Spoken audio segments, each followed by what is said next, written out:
Hello dear student, welcome to lucky education.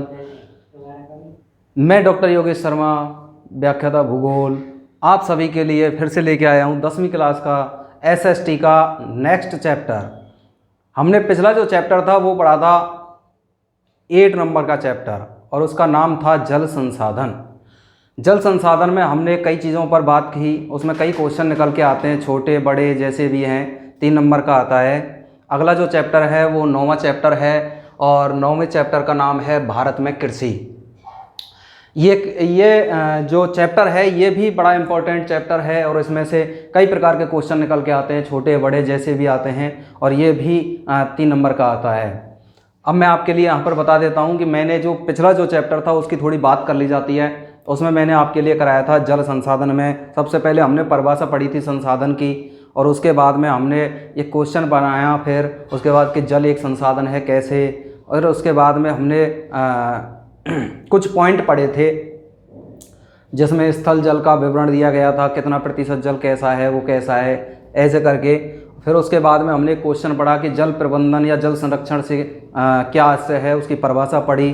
और फिर उसके बाद एक और क्वेश्चन हमने पढ़ा कि जल प्रबंधन क्यों आवश्यक है, आखिर क्यों आवश्यकता पड़ती है जल संरक्षण की, वो हमने पढ़ा। उसके बाद में हमने राज्य स्तर पर और केंद्र स्तर पर चलने वाली बहुउद्देशीय परियोजनाओं की बात की, जिसमें सबसे पहले हमने बहुउद्देशीय परियोजनाओं की परिभाषा पढ़ी कि बहुउद्देशीय परियोजना किसे कहते हैं। उसके बाद केंद्र स्तर पर हमने बहुउद्देशीय परियोजना पढ़ी 3, जिनमें जो परियोजना थी वो पहली परियोजना थी भांकड़ा नागल परियोजना, दूसरी दामोदर घाटी और तीसरी हीराकुंड परियोजना।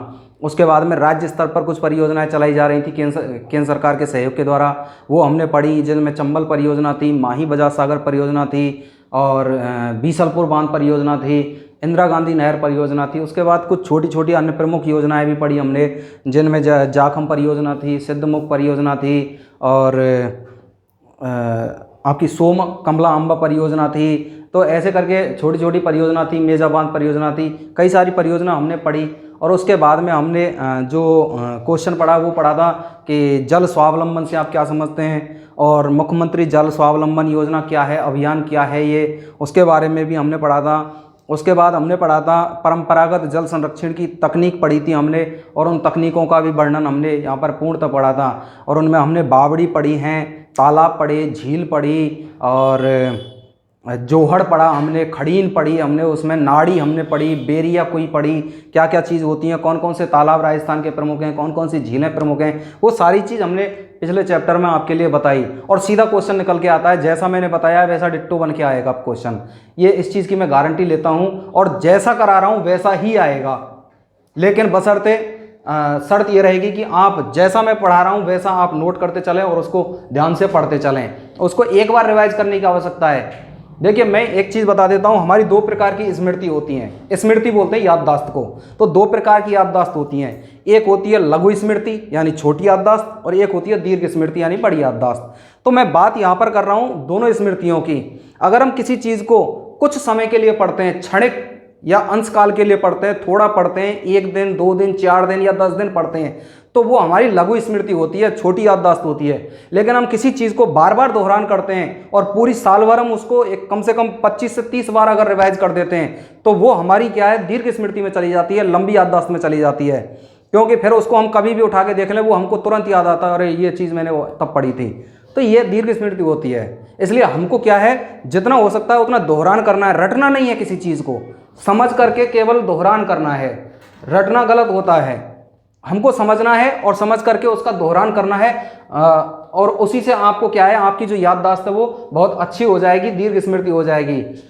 कई बार आप नोट्स बनाइए अपने, अगर कोई चीज़ आपको त्रुटि लगती है तो कमेंट करिए कि इस चीज़ में आपको गलती दिखाई दे रही है, यहाँ पर हम गलत हैं साहब, और हमको ये समझ में नहीं आ रहा है, हमको इसको दोबारा समझाइए। ये हमारा दायित्व है, फिर हम इसको करेंगे।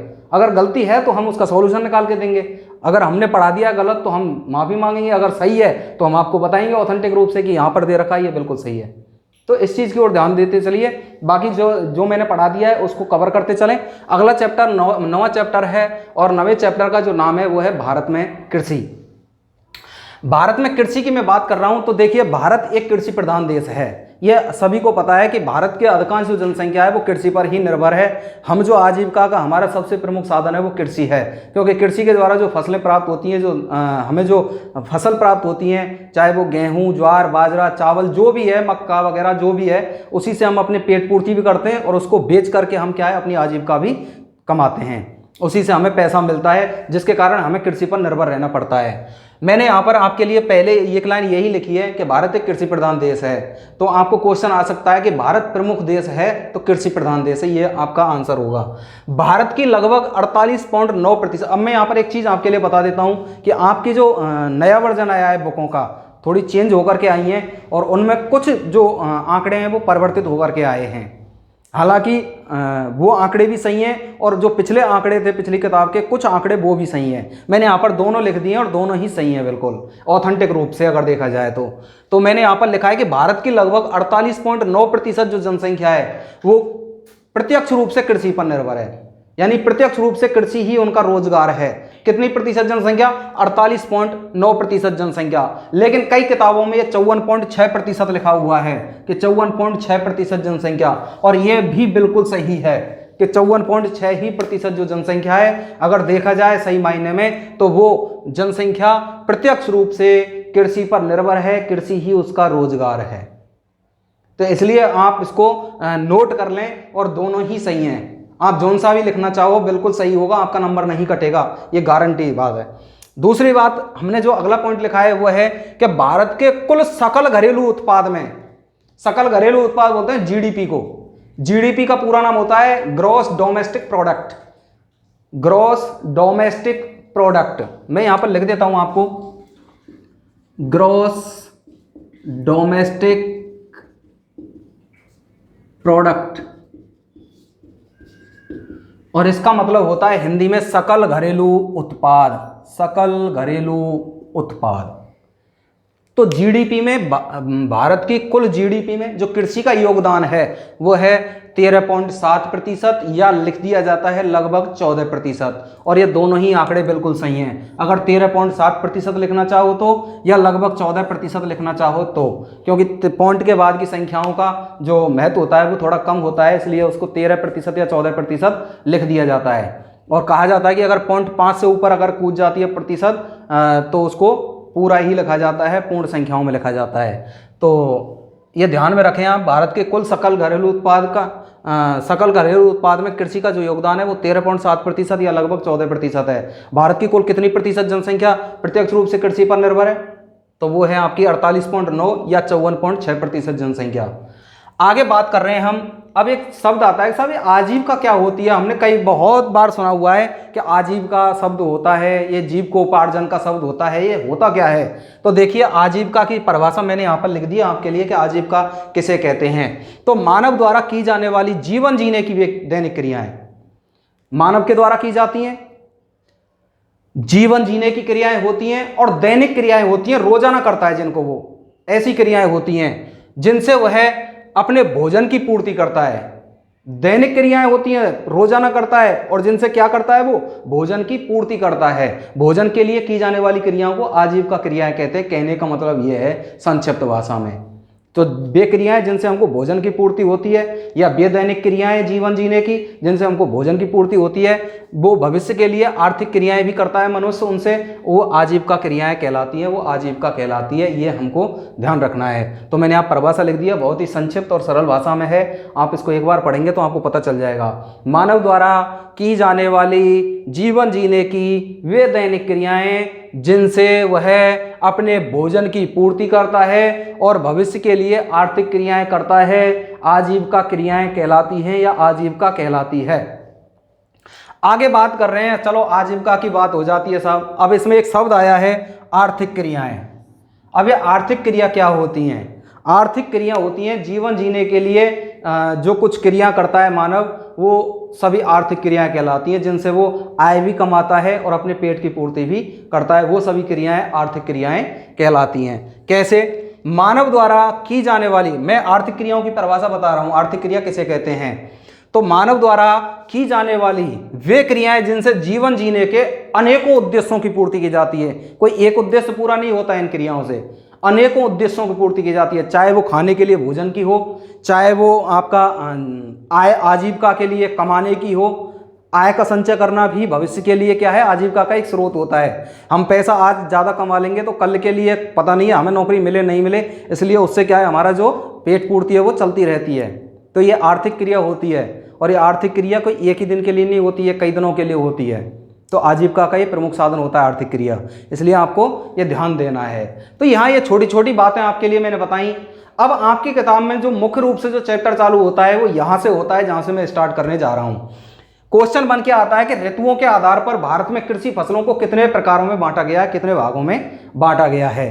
तो हमको क्या है, हम एक ही चीज को पकड़ लेते हैं और वो होता है साहब भारत में फसलों को कितने प्रकारों में बांटा गया है। नहीं, ध्यान देना, शब्द क्या कह रहा है, ऋतुओं के आधार पर भारत में, ऋतुओं के आधार पर भारत में कृषि फसलों को कितने प्रकारों में बांटा गया है। ऋतु बोलते हैं मौसम, और मौसम के अनुसार बांटा गया है। एक होता है उपयोग के आधार पर, हम किस किस चीज का उपयोग ज्यादा करते हैं, उनकी अलग फसलें होती हैं। तो दो प्रकार के क्वेश्चन बन के आते हैं, एक ऋतुओं के आधार पर भारत में कृषि फसलों को कितने प्रकारों में बांटा गया है, और एक उपयोग के आधार पर कृषि फसलों को कितने प्रकारों में बांटा गया है। उपयोग के आधार पर मैं बाद में बताने वाला हूं, पहले हम जो बात कर रहे हैं वो बात कर रहे हैं कि भारत में ऋतुओं के आधार पर कृषि फसलों को कितने प्रकारों में बांटा गया है। तो भारत में ऋतुओं के आधार पर कृषि फसलों को 3 प्रकारों में बांटा गया है, और 3 है। पहली है खरीफ की फसल, पहली है खरीफ की फसल, दूसरी है रबी की फसल, और तीसरी है जायद की फसल। ये 3 फसलें होती हैं ऋतुओं के आधार पर भारत में, और बहुत ही महत्वपूर्ण फसलें हैं। इनके बारे में हम डिटेल से अध्ययन करते हैं अभी आगे।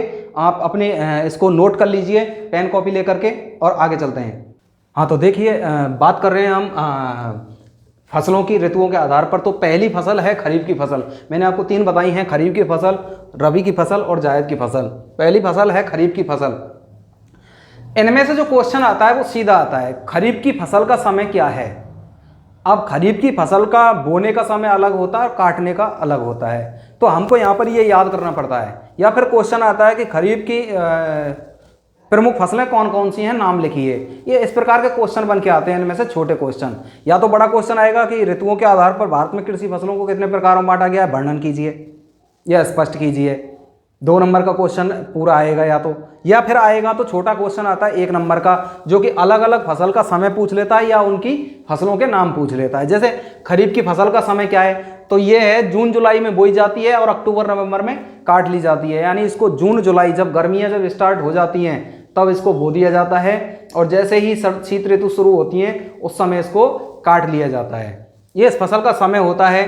ये फसलें मानसूनी वर्षा पर निर्भर होती हैं। इसी समय क्या है, हमारे देश में मानसून आता है, इसीलिए ये फसलें जो होती हैं, अधिकांश जो फसलें होती हैं ये मानसूनी वर्षा पर निर्भर करती हैं कि जैसे ही बरसात आएंगी हम फसलों को बो देंगे। अब जैसे बाजरा है, हम बाजरा कब बोते हैं, जब हमारे यहाँ वर्षा हो जाती है। अगर ज़्यादा लंबे समय हो जाता है, वर्षा नहीं होती है, तो हम क्या करते हैं, फिर सिंचाई करके खेतों की, तब हम बाजरे की फसल का उत्पादन है वो करते हैं। तो ये यहाँ पर ध्यान देने वाली बात है। अब ये 2 चीज़ें हैं, क्वेश्चन आएगा कौन सी फसलें मानसूनी वर्षा पर निर्भर होती हैं, तो उत्तर होगा आपका खरीफ की फसलें। बाजरा एक फसल है, तो आपका उत्तर होना चाहिए मानसूनी वर्षा पर निर्भर, या खरीफ की फसल आप कह सकते हो। तो मैंने यहाँ पर आपको दिखाया है कि समय भी दिया है कि ये जो फसलें होती हैं खरीफ की फसलें, वो जून जुलाई में बोई जाती हैं और अक्टूबर नवंबर में काट ली जाती हैं। ये फसलें मानसूनी वर्षा पर निर्भर होती हैं। अगर वर्षा नहीं होती है या वर्षा ना होने पर ये जो फसलें होती हैं वो सिंचाई के द्वारा उत्पादित की जाती हैं, मैंने आपके लिए बता दिया है। अगला पॉइंट है, अब खरीफ की फसलें हैं कौन कौन सी हैं, तो इन फसलों में ज्वार, बाजरा, मक्का, मूंगफली, उड़द, मूंग, गन्ना, सोयाबीन, ये सभी फसलें जो आती हैं खरीफ की फसलों में आती हैं। और वर्तमान में जो मौसम चल रहा है ये ग्रीष्म ऋतु का, ये खरीफ की फसलों का ही मौसम चल रहा है। अभी आपने वर्तमान में बाजरे की फसल है वो बोई हुई है, ज्वार बोई हुई है, मक्का है, मूंगफली है, इसी समय बोई जाती हैं। तो अभी वर्तमान में जो समय चल रहा है वो खरीफ की फसलों का ही चल रहा है। तो जून जुलाई में बो करके अक्टूबर नवंबर में काट ली जाती हैं, और प्रमुख जो फसलें हैं वो खरीफ की फसलें आपके सामने हैं। तो ये आपको ध्यान रखना है। और इनमें से क्वेश्चन सीधा सीधा पूछ लेता है, या तो वो समय को पूछेगा या आपसे फसलों के बारे में पूछेगा। अगली जो फसल है वो है रबी की फसल। अब मैं पहले बता देता हूँ, खरीफ की फसल जो होती है, आप एक चीज़ ध्यान रखना कि खरीफ की फसल हमेशा ग्रीष्मकालीन फसल होती है। कौन सी होती है? ग्रीष्मकालीन। और रबी की जो फसल होती है वो होती है शीतकालीन। शीत ऋतु में बोई जाने वाली फसल रबी की फसल और ग्रीष्म ऋतु में बोई जाने वाली फसल खरीफ की फसल। आप ऐसे इनको याद कर सकते हैं। अब देखिए, रबी की फसल है वो अक्टूबर नवंबर में बोई जाती है और मार्च अप्रैल में काट ली जाती है। यानी शीत ऋतु में हम जैसे स्टार्ट होती है शीत ऋतु हम बो देते हैं, और जैसे ही शीत ऋतु समाप्त होती है हम उसको काट लेते हैं, और जैसे ही ग्रीष्म ऋतु स्टार्ट होती है हम दूसरी फसल बो देते हैं। ये हमारा एक क्रम होता है फसलों का। रबी की फसलों में ये फसलें अधिकांशतः सिंचाई द्वारा ही उत्पादित होती हैं, क्योंकि इस समय वर्षा होती नहीं है इतनी, इसलिए इनको क्या हम सिंचाई करके ही बोते हैं। अगर कभी जब भी वर्षा होती है शीतकाल में तो वो इस फसल के लिए बहुत ही लाभदायक होती है। शीतकाल में होने वाली वर्षा को मावठ कहते हैं, ध्यान रखना। क्या बोलते हैं? शीतकाल में होने वाली वर्षा को मावठ, और जो कि रबी की फसल के लिए बहुत ही ज़्यादा लाभदायक होती है। इसके उत्पादन में इसका बहुत योगदान होता है। अब रबी की फसलें कौन कौन सी हैं? तो रबी की फसलों में गेहूं, आलू भी ध्यान रखना शीतकाल में ही सबसे ज़्यादा बोया जाता है। हालांकि आजकल तो 12 मासी फसलें हो गई हैं, आलू को भी बोया जा रहा है। जब मन करता है तब बो देते हैं, जौन सी फसल चाहिए उसको तब बो दिया जाता है, तो चलती है। अब देखो आजकल सब्जियां अभी भी बोई जा रही हैं, जबकि सब्जियां जो होती हैं वो जायद की फसल का रूप होती हैं, जो कि फरवरी अप्रैल में बोई जाती हैं और फिर जून जुलाई में काटी जाती हैं। जायद की फसलों का अलग समय होता है। लेकिन क्या है, आजकल मानव क्या चाहता है? एक से अधिक फसलें चाहता है, एक ही समय में एक से अधिक फसलें। इसीलिए क्या है, पैदावार है वो घटती जा रही है, क्योंकि भूमि की उर्वरता में कमी आती जा रही है। हम अत्यधिक रासायनिक उर्वरक बीजों का उपयोग कर रहे हैं, जो हमारी, और खादों का प्रयोग कर रहे हैं, रासायनिक खादों का, जिससे हमारी की जो भूमि है उसकी जो उर्वरता है, उस मिट्टी की जो उर्वरता है वो घटती जा रही है, और मिट्टी है वो लवणीयता और क्षारीयता होती जा रही है, जिससे जो कृषि फसलों का उत्पादन है वो कम होता जा रहा है। तो ये कुछ चीज़ें होती हैं जो नहीं करनी चाहिए। क्यों?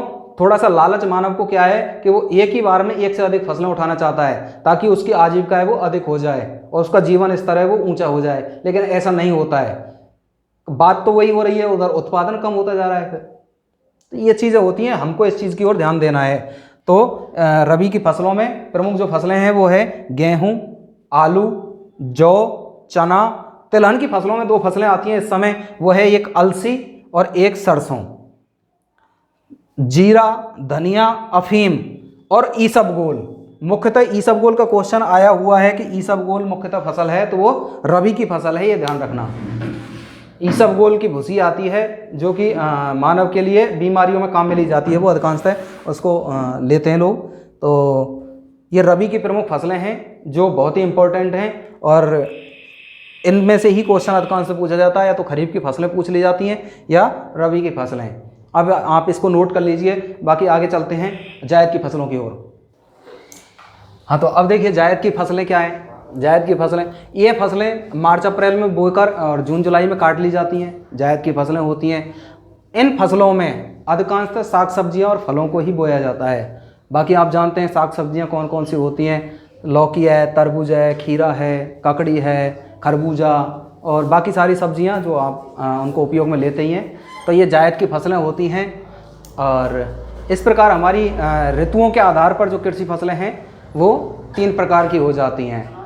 अब जो बात आती है, वो अगला जो क्वेश्चन बन के आता है वो आता है उपयोग के आधार पर, यानी हम कौन कौन सी फसलों का उपयोग किस किस प्रकार से करते हैं। तो उन उपयोग के आधार पर कृषि फसलों को कितने प्रकारों में बांटा गया है, तो वो 4 प्रकारों में बांटा गया है। और वो 4 प्रकार कौन कौन से हैं, तो पहला आता है औद्योगिक या व्यावसायिक फसलें, इसे मुद्रादायनी फसलें भी हम कहते हैं।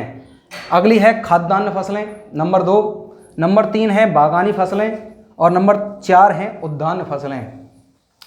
अब इन फसलों के बारे में हम पढ़ेंगे। उपयोग के आधार पर इनको 4 प्रकारों में बांट दिया है। अब इनका वर्णन हम कैसे करेंगे, इनको स्पष्ट कैसे करेंगे, वो आपके सामने हैं। तो औद्योगिक फसलें, पहली जो फसल है वो औद्योगिक या व्यावसायिक फसलें हैं। तो वे कृषि फसलें जिनका उपयोग हम व्यापारिक क्रियाओं के लिए करते हैं, व्यापारिक क्रियाएं जैसे हम किसी फसल को उत्पादित करते हैं और उसको बेच देते हैं, तो उसको उत्पादन करने के लिए और बेचने के लिए किया जाता है। और फिर इनको क्या करते हैं हम, ऐसी फसलें जिनको उद्योगों में भेजा जाता है कच्चे माल के रूप में, और उनके द्वारा दूसरी क्रियाएं या दूसरी वस्तुओं का निर्माण किया जाता है, और उनसे भी हमको क्या है, आजीविका प्राप्त होती है, आय प्राप्त होती है। तो ऐसी फसलों को हम औद्योगिक फसलें या व्यापारिक फसलें कहते हैं। अब इनसे, चूंकि इनको बेच करके हम किसकी प्राप्ति कर रहे हैं, आय की प्राप्ति कर रहे हैं, या मुद्रा की प्राप्ति कर रहे हैं, पैसे की प्राप्ति कर रहे हैं, इसीलिए इनको मुद्रादायिनी फसलें कहा जाता है। मुद्रादायिनी का मतलब मुद्रा देने वाली या पैसे देने वाली फसलें, इसलिए इनको मुद्रादायिनी फसलें भी कहा जाता है। अब ये मुद्रादायिनी फसलें हैं कौन कौन सी हैं, वो आपके सामने हैं। जैसे गन्ना, तो गन्ने की फसल को हम उत्पादन करते हैं, और जैसे ही इसका उत्पादन करते हैं या तो हम इसको बेच देते हैं, या इसके द्वारा हम गुड़ बनाते हैं, इनको उद्योगों में भेजा जाता है। उद्योगों में भेजा जाता है तो वहाँ गुड़, शक्कर वगैरह इसकी बनाई जाती है गन्ने की, और फिर उसको हम बेचते हैं, तो उसके द्वारा हमें पैसा प्राप्त होता है। अगला है जूट। जूट के द्वारा अनेक प्रकार की वस्तुएं बनाई जाती हैं। ये जूट से टाट जैसे दरियाँ बनाई जाती हैं, आपकी दरी जो आप सोने के काम में लेते हो, घर में बिछाने के काम में लेते हो। बोरियाँ बनाई जाती हैं, बोरियाँ आप सभी जानते हैं, बोरी क्या चीज़ होती है। कपास, कपास मुद्रादायिनी फसल है, क्योंकि इसके द्वारा हम क्या करते हैं, वस्त्रों का निर्माण करते हैं, और फिर वस्त्रों का उत्पादन करके हम उनको बेचने का कार्य करते हैं। तंबाकू है, तंबाकू पीने के काम में आती है, सीधी सी बात है, इंजीरियस टू हेल्थ, यानी कि बहुत ही हानिकारक होती है जो स्वास्थ्य के लिए। तिलहन, तिलहन में कई प्रकार की फसलें आती हैं, उनका हम तेल निकाल करके भी बेचते हैं, वैसे भी बेचते हैं, सादा भी। तो ये सभी क्या हैं, हमको मुद्रा देती हैं। इनको औद्योगिक या व्यापारिक क्रियाओं के रूप में हम उपयोग में लेते हैं, इसलिए ये औद्योगिक या व्यापारिक फसलें होती हैं, मुद्रादायिनी फसलें होती हैं। अगली जो फसल है वो है खाद्यान्न फसल, यानी वे फसलें, वे कृषि फसलें जिनको हम खाद्यान्न के रूप में उपयोग में लेते हैं, खाद्यान्न फसलें कहलाती हैं। जैसे गेहूं, ज्वार, बाजरा, चावल, मक्का, ये सभी क्या है, हमारी खाद्यान्न फसलें हैं। बागानी फसलें, यानी वे फसलें, वे कृषि फसलें जिनको हम बगीचों के रूप में बोते हैं, बड़े बड़े बागान लगाते हैं उनके रूप में।